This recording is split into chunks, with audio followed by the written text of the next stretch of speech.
Hello mga mi. So no-notif na naman po ang mga platform regarding ITA or Internet Transaction Act.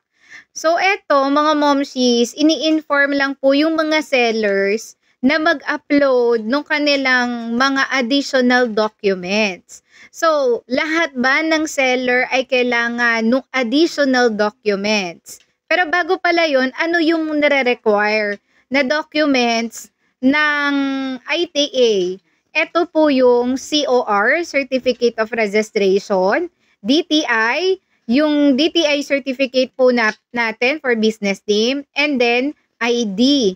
Yan po yung tatlo na main na kailangan na meron ka para makapagbenta ka sa platform. Pero may mga additional documents ka pang kailangan i-upload kung kasali ka doon sa mga categories na dire-required na magpasa ng additional documents. Ano yung mga additional documents? Like FDA, Philippine Standard, ICC, marami pang iba pang mga certification. So, eto, papakita ko sa inyo kung ano-ano or sino-sino yung mga required pang magpasa ng mga additional documents bago June 20, mga momshies. Ayan. So, ang papakita ko sa inyo is yung galing sa TikTok mismo na article. So, pwede nyo tong basahin din. Matagal na tong pinost. O, isipin mo, February 21, 2025 pa. Pero, ngayon lang din halos nagtatanong yung mga sellers kasi nga, nag-notif ulit. So, dito, nakalagay dyan, ayan, yung mga nabanggit ko kanina. And bukod doon, ito, yung mga may kailangan pa ng additional documents. So, ayan, product categories. So, kung ganyan yung mga binebenta nyo, hindi ko na iisa-isahin, ito yung kailangan nyo. Philippine Standard, License of Import Commodity Clearance. Ayan.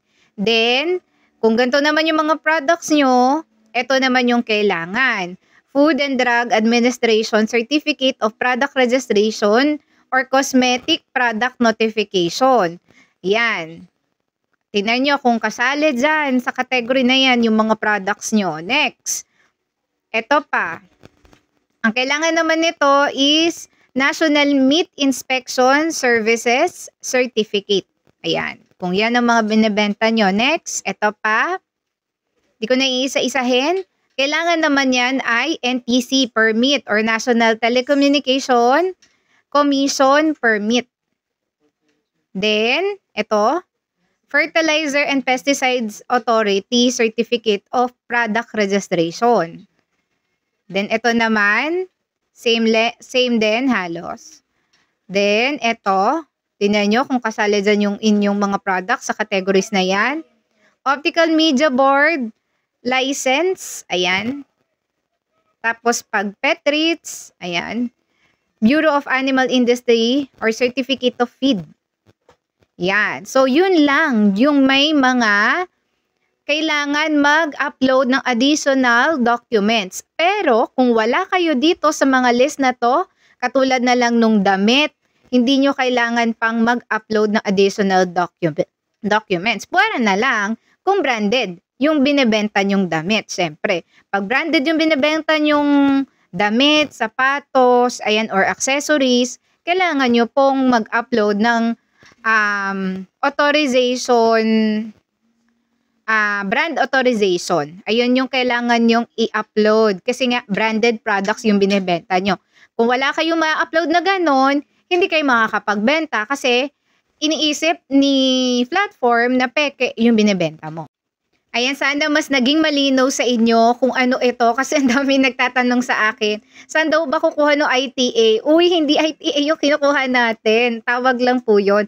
Internet Transaction Act. Batas sa Pilipinas yung ITA. So, yun lang mga momshies. Kung meron kayong question, suggestion, and correction, comment nyo lang po dyan. Again, ito si Mami Chris.